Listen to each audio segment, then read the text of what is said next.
Hey guys, David here and welcome to the Fitpro Daily. This week is all about sales and I'm bringing a massive guest interview your way today to start the week off. In fact, it's probably one of the best interviews we've done so far and it's all based on sales too. We're inviting James on. Now, James has run 3 separate gyms. Each gym has got bigger and bigger every time he's done it. And he's also done sales calls for Fitpros all around the world. So I'm super excited to be able to bring this interview for you.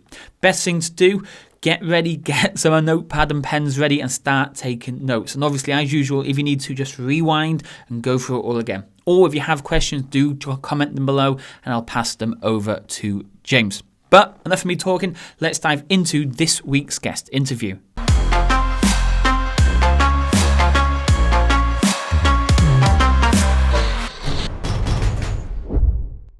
Good afternoon, everybody, and welcome to today's guest interview. On this week's guest interview, we have James Rees-Hopkins, or is it just James Hopkins? Which one do you prefer? Rees-Hopkins, mate. I'll be posh today. How's that?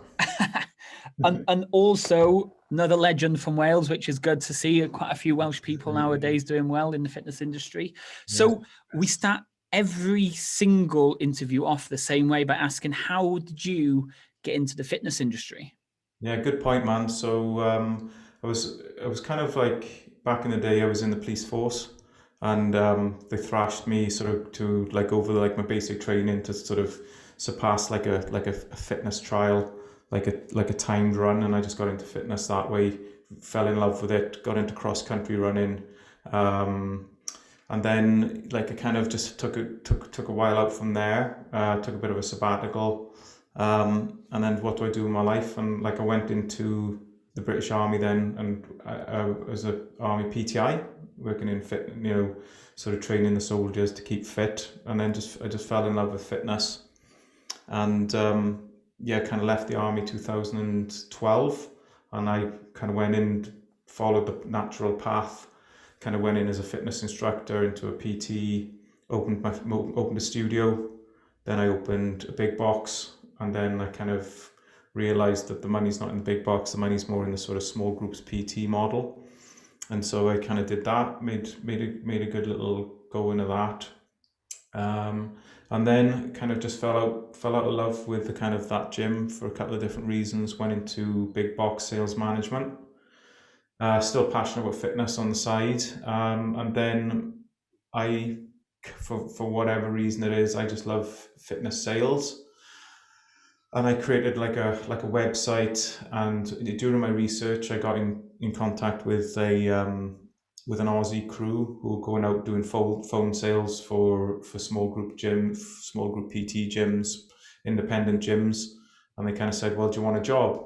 And so I was doing like the kind of the sales management, and I was doing phone sales as well, and then I just kind of transitioned out. So kind of that's what brought me into doing more sort of phone sales.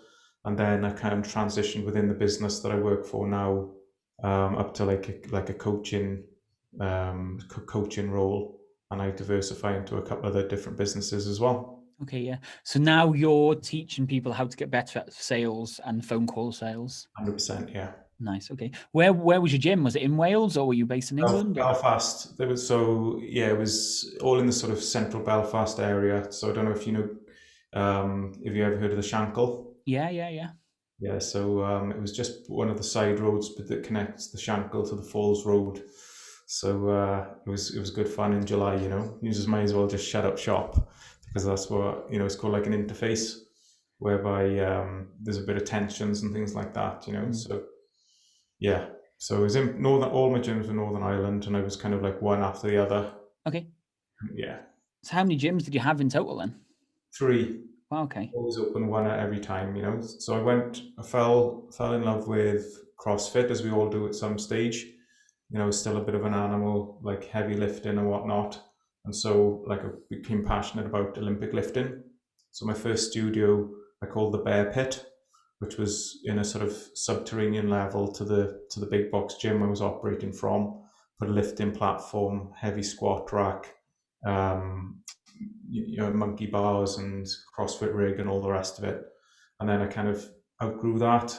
Felt like it was a good idea to get a big box together, just put all load of equipment on HP, and just got rolling without any clue what I was doing. So yeah, kind of managed to get myself out of that, bought my way out of that, and then opened a more sort of CrossFit stroke Orange Theory type setup then.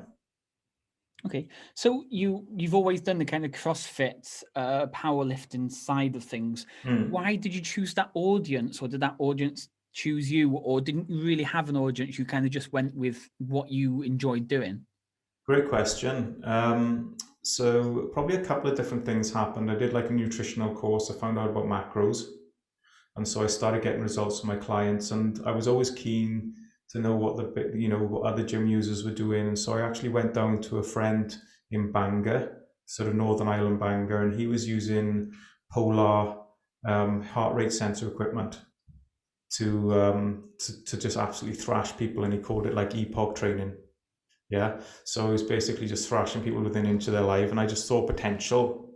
And in my big box gym then I thought, well, one of the personal trainers was doing 30-minute sessions. The guy from down in Bangor had a screen up, and he was actually had people's heart rate up. And then I learned about macros, and I just came about this concept then. It wasn't so much about powerlifting or CrossFit anymore. It was sound nutrition, hit training with the I suppose with the USP of using heart rate sensor training, which was pretty much unknown at the time. And they just put them all together, and it was just like a big success. Yeah. So, how did you find the clients then? You're like in Belfast, I'm guessing you're from Wales. Mm-hmm. Where was it, Facebook ads or social media? How, because obviously you're not local to the area. How did Mm-hmm. you find your clients? Good question. So I suppose I built up like a following when I was PT. So I wasn't using any Facebook ads. Facebook wasn't really relevant. That's showing how old I am, like 2012. So everyone had a Facebook account, but like not many people were using Facebook ads. So it was like real traditional stuff up on the wall. Like this is James, he's a PT, these are his quals. And like I just used to put myself out in the gym. I was quite fit, looked the part, and I just used to go out with flyers. Hey, this is what I do. Have a free session. Let's have a chat. And then my kind of following built up. I sort of went into like a partnership with a guy who was quite well established, and we were running sort of short challenges. 6-week challenges, boot camp type things without any sort of Mm. structured paid ads. And so I kind of like got his following along with my following, and then we opened the big box. And it seemed to be like it was fresh. People liked what we were doing, so it was pretty much like an organic sort of thing we got together. And the following I built up just came with me when I bought myself out of that gym, and it was enough for a small, like 1,500, 2,000 square foot gym to get me up and running. I did the numbers, I was making money. I knew that I'd be able to keep these clients because it was fresh, it was new. And I dabbled in Facebook ads towards like within like a year of opening my third gym, but before that it was purely organic. Nice. Yeah. So it kind of does show that Facebook ads is great, but there's so many other ways to generate leads and to just get your name out there. So I'm guessing you were handing leaflets, you were doing networking events, and you were connecting with other people and utilizing their audience as well. Uh, I guess because I'd opened like new stuff all the time, the novelty factor was attracting people, and then I always sort of I feel like I over delivered and undercharged to a certain degree, and I feel like when you've got that balance, people know that they're getting quality, but they're not kind of paying like kind of perhaps that's the wrong thing. I would argue, to conventional marketing, what I know now, but it always kind of served me. I always like that volume and kind of worked for me then.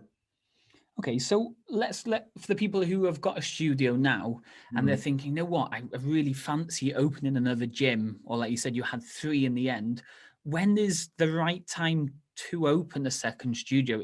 Should you just go for it, or should you start planning things and then kind of put it into motion once you have hit a certain target or a certain level? Yeah. So just to give you clarity on that, I didn't have three side by side. It was like one after the other. I'd sold one, moved to a new Okay. location. Okay. But knowing what I know now, I wouldn't go anywhere until like I've absolutely systematized my business. So there's a good, I would recommend if you're starting off and you've got and you've built like a lot of people do, built up from the ground up, and you find yourself owning in a studio, which a lot of people do. You don't come from like a business side of things. Have you heard of like Two Brains? I've heard of them, yeah. Chris Cooper. So like I read that book and I thought that was really good because he would go in and he'd fix broken CrossFit gyms because people love fitness, but they don't, and they want to express what they do in fitness. And they'd often open a gym and they'd not be making money because they didn't really know how to. So I would recommend if you can open a second facility, like a good overall blue sky book would be kind of Two Brains. And he's done a couple of other books as well. And after that, then just maybe work on like really dialing in your business, your SOPs, like exactly what everybody should be doing on a daily basis. Just so that you quickly, step out of the business. could you explain what an SOP is? Yeah, standard operating procedures. So like everybody who comes into the gym, as a member of staff or a team member or associate, whatever, knows exactly what they need to be doing on a daily basis. So you need to have like a turnkey operation before you even step out of it. Yeah, it's like so important that it's like if you were in a major accident, so you needed to go away for a certain length of time, you could hand this manual over to your teammate, to your assistants, to whoever's coming in, and they can just literally read the book and follow the same steps as what you've created. Yeah. Yeah, because that's the big thing. Like we don't necessarily fail in like this level of business because we're not good, we're not passionate about what we do. We just get burnt out. Like I took like a week's holiday, and it took me like 4 days to relax. And like the money we took over the week just was cut in half and that really shouldn't happen, in a business.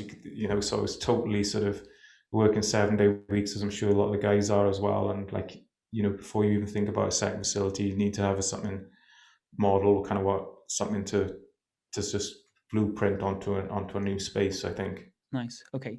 So before we move into like the serious part of it, telephone sales and all this type of stuff, when you set up your first and then you moved into your second and moved into your third, how were you selling back then? Were you selling on the phone or was it face to face, or were you nervous or had you read stuff? What was your sales process when you first started? Good question. So I was really overconfident. I didn't know anything about sales, but I thought I was good at what I did. And I think I kind of, I had a few clients and I got them into real good nick. And as a result of that, there were people like, when I was an Army PTI, okay, I was just I just loved fitness. I didn't have to shout or bellow at anybody because I would be at the front and I would be the one covered in mud and all the rest of it. And that sort of energy sort of just attracts people. And so like nobody wanted to take the lunchtime circuits. And I was like, fuck, do I get to take the class? Do I get to sit down and design a circuit? Like I'll do it. I'll put my hand up for everything. And I think that just my raw energy, my raw passion for fitness just got me through, and maybe an overconfidence to a certain degree. And I had a lot of quals as well. So when people were just choosing somebody, they choose myself above other people, and they obviously said they saw me in the gym. So like, to answer your question, it was just literally flyers out and people would approach me, or I'd get texts. I'd maybe do Gumtree, and put like testimonials up on my Facebook group, and then people would reach out to me, and that was really it. To be honest with you, like even on my third gym, when I was like dabbling in Facebook ads, it was still very much like a referral sort of thing, very much just putting like testimonials up, social proof, and getting people through the door. And it wasn't until my third gym that I really had like a sales process. I can go into that if you want. Yeah, we might talk about that in a minute, but it's interesting to say, like, say, once you get the results, once you're confident in the results that you can get people, it does become exciting because you're so passionate that you can help anybody get those results. So it is really going to push on to the person that you're talking to, that they literally believe in you. So the sales process should get easier. Yes. So you've moved into this third facility, you're starting to look at your sales processes and everything. Hmm. What were the basic things that you had in place back then? Not what you know now and the expert you are Hmm. now, but when you first started to really think about sales at a much more significant level, what did you start working on? The biggest thing for me was that I started to automate my payments. I went to go cardless, and because I was just taking money, just like in little brown envelopes. The PTs were taking money, and like by like a Thursday night, like my whole till wouldn't shut because it was like crazy. Because I had like 200 personal training clients and like 4 full-time PTs and an admin guy. So it was just crazy.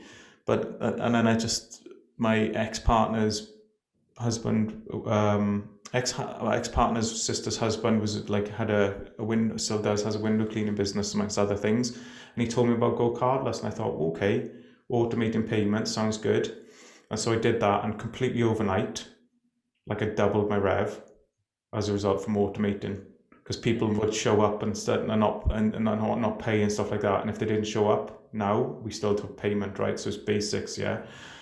So what I did is I built an area in the gym where it was like a white table, a computer screen, and I did Simon Lavell's Fitpreneur course. Yeah. That is wow. What's that? We're talking 2015, are we talking, yeah? Yeah, 2015. And he taught about basic sales, talked about chunking down and the real understanding the real why. And because my price point was quite low, I did like a double bind close. So people came in, and sat them down. They kind of know what was going to happen in terms of pricing because there was so much referral going on. I'd sit them down and we'd go through, like we did, like use like a reverse engineer consultative style sale of like, I can get you this result within this time frame by just basic sports science formulas. And then people bought into it. We had a big sort of wall, like they could, of testimonials of like people's results and things like that. So there was a good buzz. People knew that they would come to the right spot. And I'd say, like, do you want to do 2 sessions a week or 3 sessions a week? And they kind of double bind them, and they say, great, okay. So what we tend to do now is like, and I'd have this computer monitor, and they'd set up their Go Cardless and like spam message the coach, and then had fairly good SOPs to so that the coach looked after them in terms of like the weekly support guidance and things like that.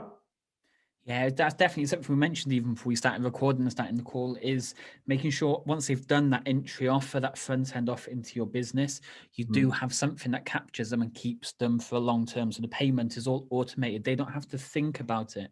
Because when they Mm. have to think about it, they'll forget, something will come up. COVID will suddenly reappear and they'll just forget to keep paying you. But once it's on the reoccurring, once you've got that set up, Yeah, it probably relieves so much stress on the mind of having to keep chasing people. 100%. It's a complete game changer. If you're not doing that yet, you got to do it. Stripe, Go Cardless, whatever it may be, just get it done. Okay. Yeah, 100%. So something we were talking about again before the call actually started was people are generating these leads from online advertising, from referrals, from all kinds of different ways.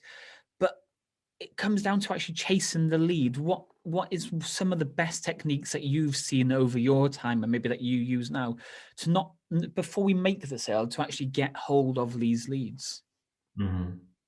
Yeah, so like you said, good point. We were chatting, and I don't know whether you'll quite understand kind of what I mean by that. But a sales, there's an element of a sales rep, which I call like tenacity, whereby you're just so keen to hit your figures. You're so keen to, and like one thing because I created like an online modular training program, and part of it is like, how do you set up a sales day?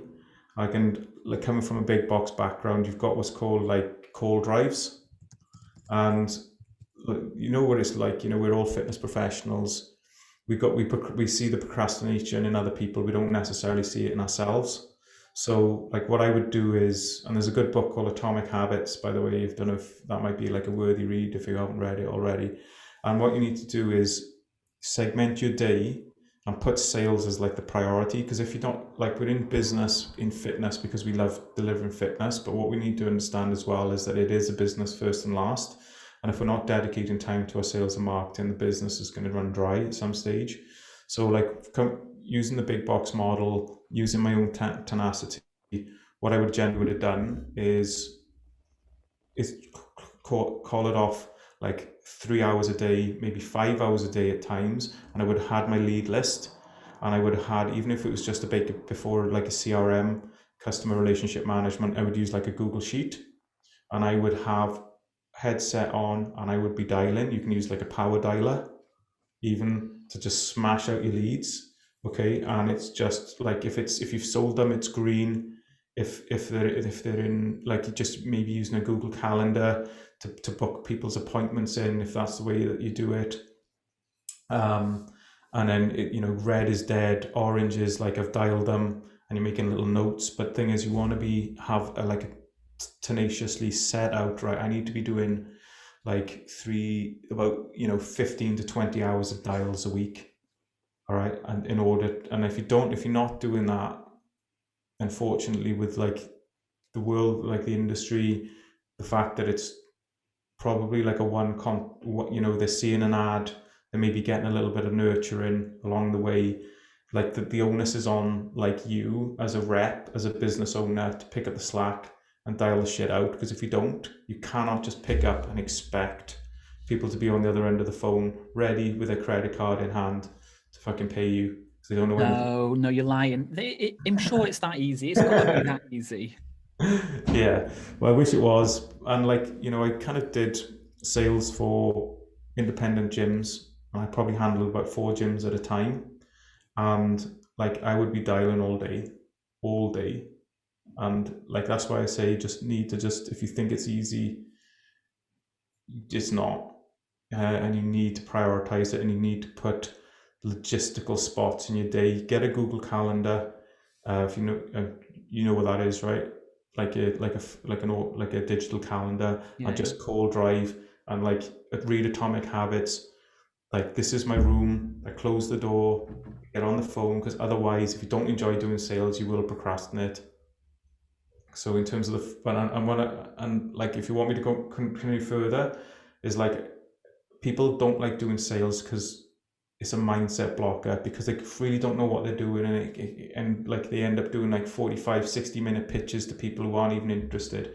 So I'd say, like, work with somebody who understands sales, who can help you with a script, who can help you to understand like how to sell properly. Because once you do that, and you're closing deals at like 50-60% in 30 minutes, it's a game changer. Yeah. Yeah, no, that's massive. There's another book, Fanatical Prospecting, I think it's called. Heard of it. Yeah, and theirs is a little bit different to us at the gym, but they would be going for much different industries. But they would say what you do now in this 6 weeks will result in the profit or the money you make in the next 6 weeks. So if you're not doing the work now, chasing these people making the sales, then you can't moan when you've got no sales coming in 2 or 3 weeks down the line. So yeah, it's so key. So we've got these people, we've got some interested people, we've been phoning them, we're starting to book them in for consultations or sales consultations. Actually, let's stick to sales consultations on the phone. Is it a 2-step call, or do you do the whole chase and sell on that initial call? Chase and sell. So no, sorry, it's one contact close on low ticket, like 147, 149. Personally, I used to. So explain that again. So you phone them up and you just try and sell instantly. Yeah. So I'd have like the full, like, I'd be looking to take money on that call. So basically, ring. I would have sent them maybe an automated SMS with a video from myself, so then improving the know, like, and trust factor. Yeah. It's just Jimmy here from XYZ Gym. Listen, you're going to get a call from myself. Generally, how these calls work, because of COVID or because we're super busy in club, is we do like a consultation over the phone. It's exactly like what you'd be experiencing in club. So underhand, what you're kind of saying is you expect to be sold on the phone, basically. So you're setting the frame, not a hard frame. We're going to do business today, do or die, or any shit like that. It's just basically let them know that there will be like a consult into like a close on that call. So you've set them up, and If they haven't watched that video, you would say like a soft frame at the start of the call. Hey, listen, like generally what we find nowadays is because of COVID and because we've sort of optimized our space within the gym, we do these consults over the phone. Okay, it'll be exactly the same sort of questions that we'd be asking in-house. Okay, and if it makes sense, we can talk about potentially moving forward once I get to find out a little bit about you. Does that sound good? Yeah, great. Okay. And then you'd go into like your discovery work, situational questions, problem awareness questions, and solution awareness, cost of inaction, that sort of good stuff. I do a lot of things like installing hooks in there, mindset work, things like that. And then I would literally create like a prop presentation or pitch, which I would have just used their words, used their predicates, things like that. Basically summarized exactly what they wanted using their verbiage. Ask for the order softly, asking for credit card details, and then dealt with it from then. Okay, because there is a low level of know, like, and trust, okay, you are going to get pushback. But the more that you feel as though, there's an old saying like presume the sale. And if you feel as though there's pressure asking for payment, they're going to feel it tenfold. So you need to say to yourself, it's the most natural thing in the world that for me to solve their problem, I need to ask for payment. Okay, yes, there will be kind of, oh, I need to think about it, blah, blah, blah. And that's that's objection handling. And if it gets to the fact that they just worried about giving their card details over, isolate the objection. If we, other than not wanting to give you card details, do you think that this would work for you? Yes. Okay. So with that in mind, if I was to be able to set up a link where you wouldn't have to reveal your card details, would be able to move forward today. And then what you do is you just ping them a link then. And then, so there's things like bank transfers, payment links off the funnel, PayPal, stuff like that. Okay, so like in terms of taking payment, you will get a little bit of pushback because unless you are like a savage and you're just pumping out content and you're in your local area and people just know your face. It's like, oh, come on, Mary, get your card out, will you? And you can make a bit of a joke about it. Then you will find that is an awkward little thing that you need to cross, and you just need to do a tactical questioning for them to just say, like, yeah, to be honest with you, I don't really know you. Okay, well, listen, this is where we do, this is where we're from. I can send you a wee video through. Generally at this stage, what we would do is we'd get your space allocated, with some sort of transaction. And if you put your mind at ease, I could send you a link and walk you through it now. Would that be appropriate? Nice. Every time you say something, I've got even more questions. Now, yeah. So let's skip right back to the video message, SMS. Are you WhatsApping a video message them? Is it a proper text video that you're sending? How are you delivering this video? Just Loom. You've got like BombBomb, you've got Vidyard, anything like that. Yeah. You just use a free account. And then you just send them the link to the video, and they watch the video from you. Yeah. So it just says, please watch this, couple of emojis, couple of down arrows, whatever. And you can obviously, you're the marketer, so you'd automate it, maybe even, so it'll take a level of admin away from the closer, from the sales rep. Yeah. Okay. I don't know which way to go. Let's go with the over £200 then. So if it was less than, you said 149, 179, you try and do it there and then on the phone. If it was more, you've got people who charge £300-400 a month for their programs. How would a first step and a second step call differ? Does it make a significant difference? Okay, so I kind of use, like, this probably you're going to have to test your market. Like, if like £400 in London might be completely different to £400 in Inverness or something like that, there is probably like a threshold, and like I think marketers, you might have the research of where it does make more sense in order to switch to like a 2-call close. Haven't dealt with high ticket. I've done high ticket 1-call close, but the influencer has been so well known, world renowned, that it just makes sense. And there is like marketing prior to it, like a setter working on DMs, messenger DMs or something like that, in order to sort of do the vetting process and what sort of thing, as well as videos from the influencer to build that know, like, and trust. If you're doing if you're talking like it's more like medium ticket, but the thing is, can I mention names or anything on this? If I've sold for like David Kingsbury, and he does like fairly medium ticket and on one contact, so it's a different animal. It's a lot of different factors. I think if we stay in the context of this model, like independent gyms, I would still say that you're better off, because it's phone sales coming from like without much know, like, and trust. You're better off doing low ticket to get them in, to build the trust as they go along, with a view to sell them onto more high ticket in-house. That's what I would do. There's a low barrier to entry. And we talked about when I used to work with a lot of UK gyms, but they like 6-week challenges and things like that. They were expecting to make money on the front end. Like if you're self-liquidating on ad spend and marketing costs and getting people into your gym, like technically that's a win. If you're making maybe 50 quid, that's a big win, to be honest with you, on the way things are right now, I should imagine, with Facebook. Yeah. So like I would, the business model for what you guys do is probably right for the businesses you've got. Get them in on where there's no like risk, like, and then do the upsell onto the more protracted packages, or the upsells once they know that what you do works. Yeah. My advice. At the minute, it is about between £60 and £100 a sale here in the UK at the minute. So it's dramatically changed since lockdown started. Okay. Yeah. Let's talk tone of voice. So as you were going through the script a minute ago, you were calm, you were relaxed, you were slow, you spoke correctly. Where you get somebody who's really, really nervous and talking really quick and they're jumbling over the words and they're getting the price confused. I'm guessing it makes a significant difference when you speak calmly, confidently, slow.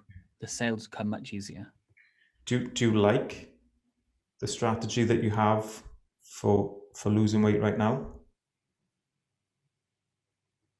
So basically, the slower you talk, the more that they have to probe in and think. Do you like what you're doing for weight loss right now? And there's a thing called mirroring and matching. If you're quick, just from a human congruency point of view, people will reply quickly as well. Okay, which means they won't think. They'll just say, "Oh, it's okay. Oh, yeah, it's good." Yeah. So now you pause and use tonality. Do you like the strategy that you have in place right now to help you with that weight loss? And then they'll say, "Not really. What don't you like about it? Blah, blah, blah. Is there anything else?" Yeah. What do you mean by that? Okay, and how long's that been going on? Yeah, so it's very much slow, but that's the key to having, like, I know it's maybe a little bit of, like I've done like Jordan straight line selling. I've done traffic and funnels, done Grant Cardone, and I use NEPQ, which I don't know if any of you guys would have known, or if you've known of it yourself, and it's a completely different animal. It's all about neuro-emotional persuasive questioning, and the type of questioning I'm doing there is getting people to really think about their answers and asking the type of questions which takes them down a rabbit hole, because it's called like Era 3 selling. Era 2 selling, I was on the phone to a rep from Belfast, or business owner, last night, and he was on about, well, I take these details and then I formulate, like I used to, an outcome, and I say I'll get you XYZ goal within a certain time frame. And it's like, yeah, I'm crushing loads of deals. Like you will at a lower ticket, okay? Because you've got future pace and you've got where you're sitting now. If you focus on a future pace, you generate people to a certain degree. But if you get them to live in their pain, that's the fire underneath their arse that pushes them towards their goals, and that's where you want to be focusing. That's what Era 3 selling is. That's NEPQ selling. that I work in. This does take me back to the Simon Level days. Yeah, the sort of chunking down. What's the why? What's the why? Yeah. So let's talk scripts then. I'm guessing you yourself, you've done this for a while. You know how to work a conversation if it's going the wrong way. You know how to bring it back in line. But for somebody new, maybe somebody who's not so confident, maybe for a gym owner who really does hate the fact of having to sell to people, should we have some sort of script in place? Yeah. Should we have some sort of guidance that we should follow? Yeah, definitely. Otherwise, like part of my job is, and it used to be far more fitness based. And there's a business I used to work with, similar setup to yourself, and I used to review a lot of calls. And fitness selling has got nothing to do with talking about fitness. Okay, and I thought the bigger your biceps were and all that. yeah. Everybody, because we're passionate about fitness, we talk about fitness, and I would listen to like 90-minute calls, which would just go in nowhere, because people are just talking about fucking avocados and fucking fresh kale salads and all the rest of it. And I'm like that. Okay, so ideally for this, for this level that you guys are operating in, where it's just like you're only taking like $150 off somebody, your call should be done in 25 minutes. And I just want to be like, just totally scripted, use the NEPQ model, whereby people talk about their pain, okay, and you get them to find out what their deep why is, and you get to ask the powerful question, what happens if you don't do anything about this though, and you don't get your deep why?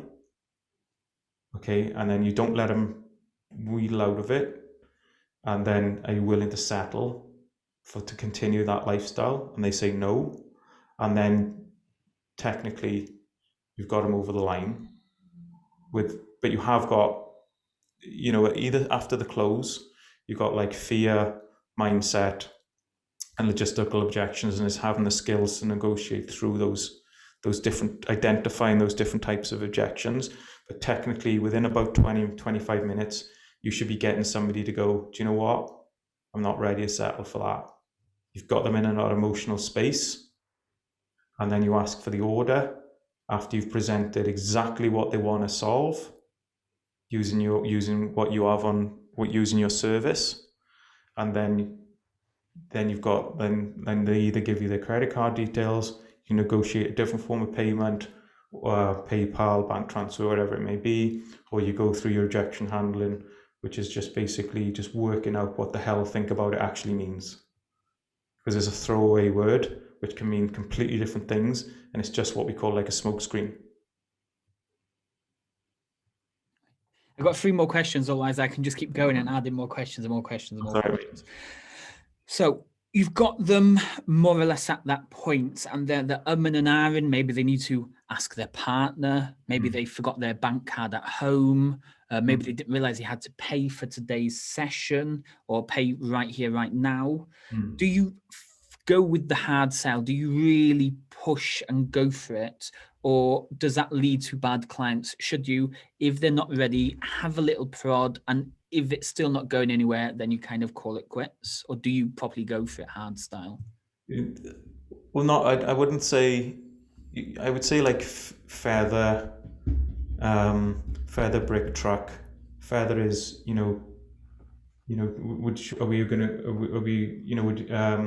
looks like we've covered the basis of what you might be looking for in a weight loss package.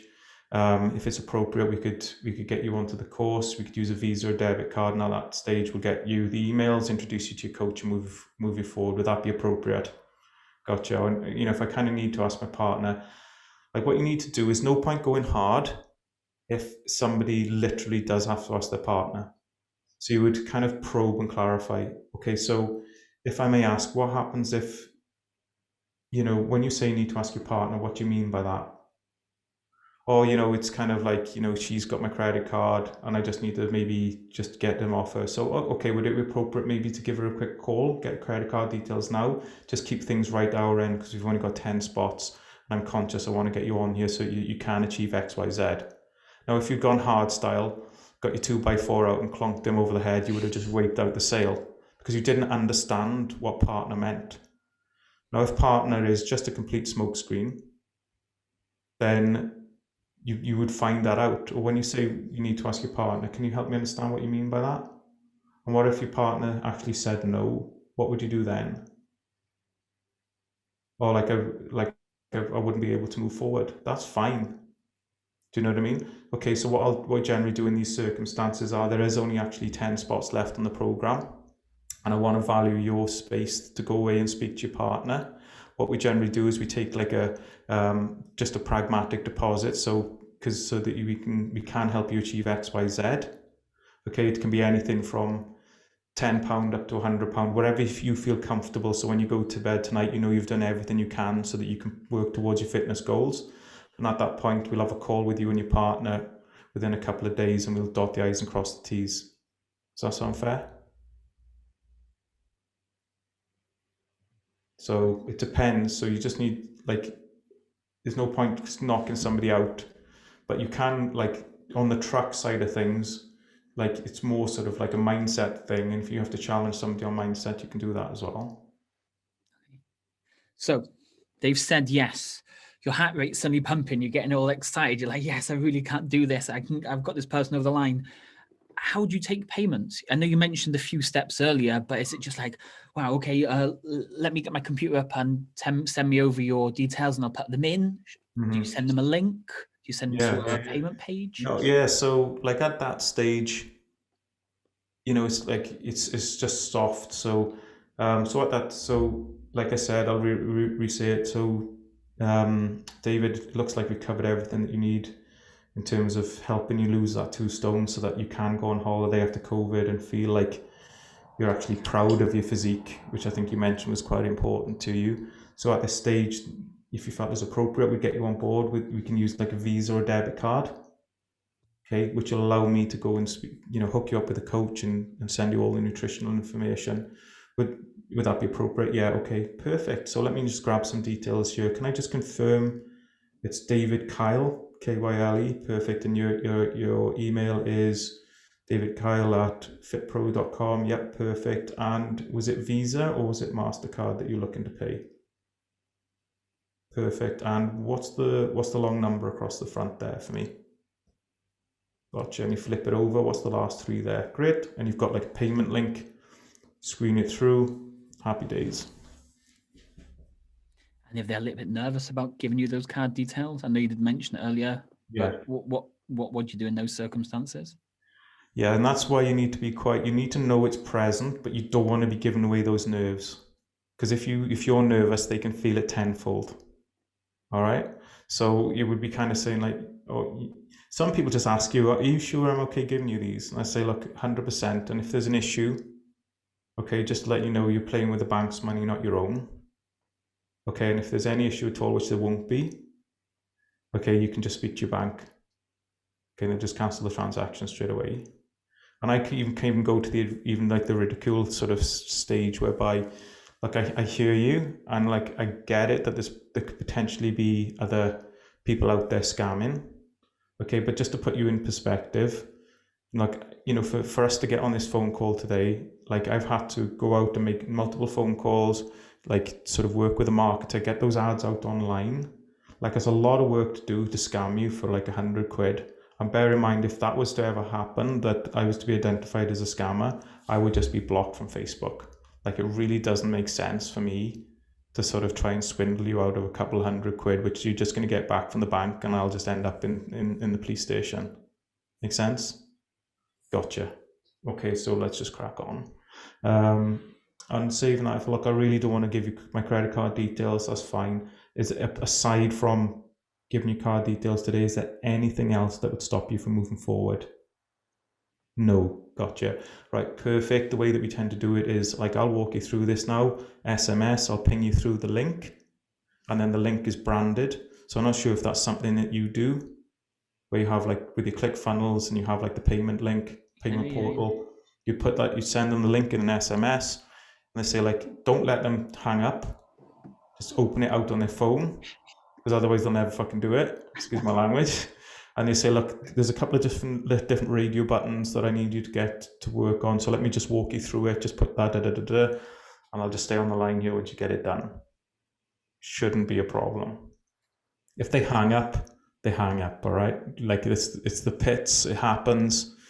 But it's a good sign that you've got them to the stage where they can't say no other than they can't just you've not wrapped them up in knots, but you've just done such a good job at pitching them exactly what they want that they just hang up on you, you know, and that's just par for the course. You'll get it at this level. You get it at any level. Okay, final question from me then. Do you phone people off a mobile number or do you phone off a landline number? I personally found it easier with a mobile because of the redial facility and things like that. But if in terms of like having different phone numbers, I think it's important you can actually get software which dials out different phone numbers, which I think is useful because if somebody sees the same number on repeat, they're less likely to pick it up. So I don't think there's a right or wrong number because I know even just scammers nowadays use mobile numbers, right? So I don't think there's a right or wrong answer, but I think it's important it's a consideration anyway to look at having different facilities to call off different numbers. So you have a few mobile numbers. And you can actually use software which does that. Yeah. CRMs that does that. Would you do a two-step phone call if they don't answer, wait 5 minutes and phone again? Yeah.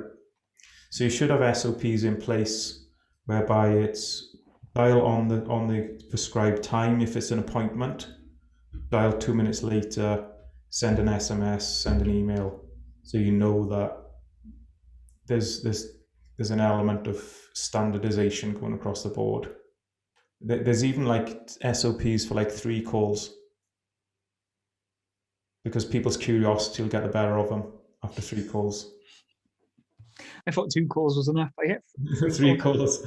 Yeah, and I've worked with guys like 3 calls is the standard. Yeah.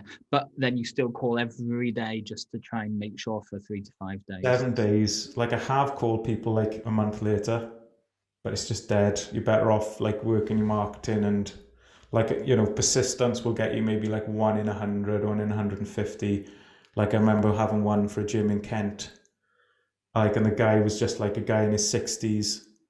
He'd left his phone over his mate's house and he was just like the perfect candidate. He was such an easy sale and it was like, I needed that on a Friday afternoon, you know?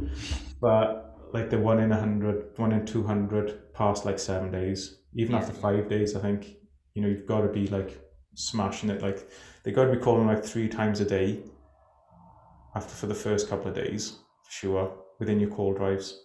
Oh, yeah, because even that part's scary. I've done this for years and years and years, but I'm usually just 1 call a day. But yeah, 3 calls a day for the first couple of days is... Yeah. Seriously. To get the numbers you want. That is the thing. If you want to get to those numbers, you have to be consistent, yeah? Well, I was working a grand opening gym in Hampshire and like affluent area, and me just smashing the dials and kind of know what I was doing and using consultative selling.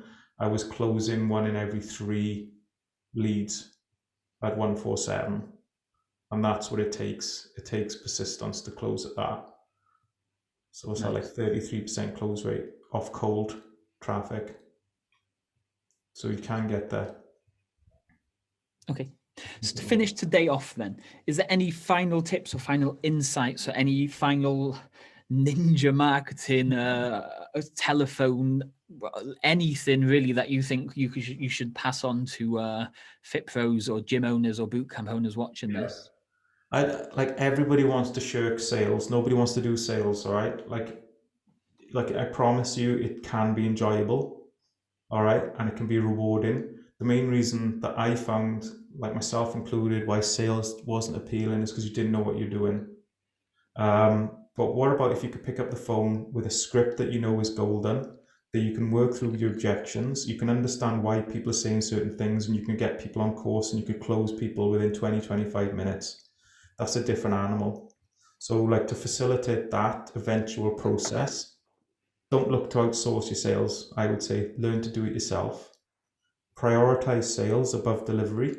Because technically, if you're running like a boot camp model or small groups model, like your gym's not open a lot of the time, if it's like a CrossFit model, yeah. Learn something like NEPQ selling, okay. And if the guys want like an intro, a taster to what I'm on about, I can send a link to. We've got like a paid group as well, so maybe I can send that to you. And I would say practice and stay sharp, like, because you do get rusty at sales.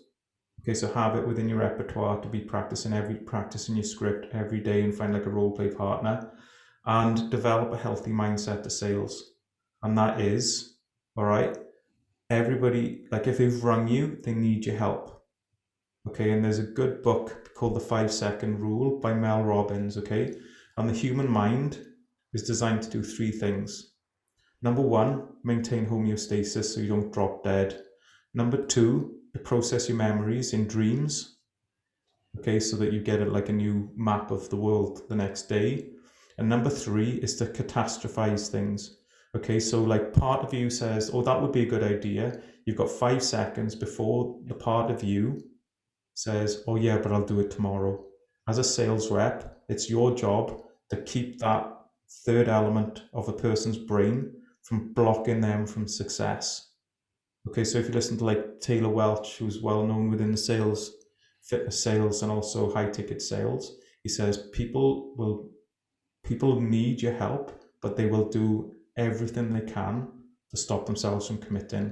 And that's what your job is. And once you get the healthy mindset that it's not you versus them, it's you versus trying to sort of combat like the broken part of like what's kept us alive for hundreds and thousands of years, and to slip through that so that you actually help that person so they don't die.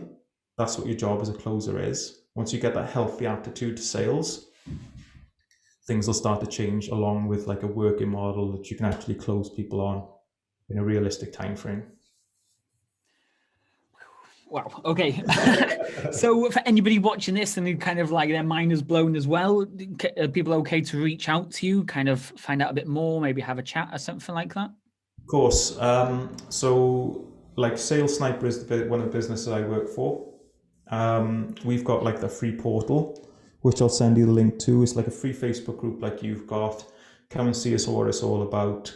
There is the possibility of like, us having a conversation, David, if you felt like if there was much groundswell with like if there's any feedback from this, whereby we could potentially do some sort of like group coaching, which might make sense. I'm totally open to that side of things. But yeah, and if you want to come and taste what we're all about, we do like $50, which is about £25 a week. You get access to our back end portal where you get to learn about NEPQ selling, all the sexy stuff, how to set yourself up for a sales day that we talked about. So you've got that tenacity, so you've got that accountability, you set yourself that accountability so you can do the dials in order to hit the figures that you want. Perfect. Appreciate your time. I'm guessing everybody that's watching this is sat there making notes, so they're going to rewind and remake all these notes and everything again. So, James, I appreciate your time today. No worries, man. I've really enjoyed being on. It's been great. Nice meeting you, man. So what a great interview that was with James. You can see how passionate James was and how much knowledge James had. So it's definitely worth going back, watching it all over again, taking notes and then implementing this stuff. And since the interview as well, we've also been able to offer James a place on the team. So James is now our sales specialist inside the Fitpro portal, answering questions, doing live Q&As, giving trainings, and also giving you the opportunity to jump on his program. So if you want to know more about James, come and join us in the portal, or feel free to reach out to him and have a chat with him. Tomorrow, we've got 5 tips coming your way as usual. But for now, I'm going to leave it there. Don't forget, press that big red button to subscribe, and I'll speak to you all tomorrow. Cheers.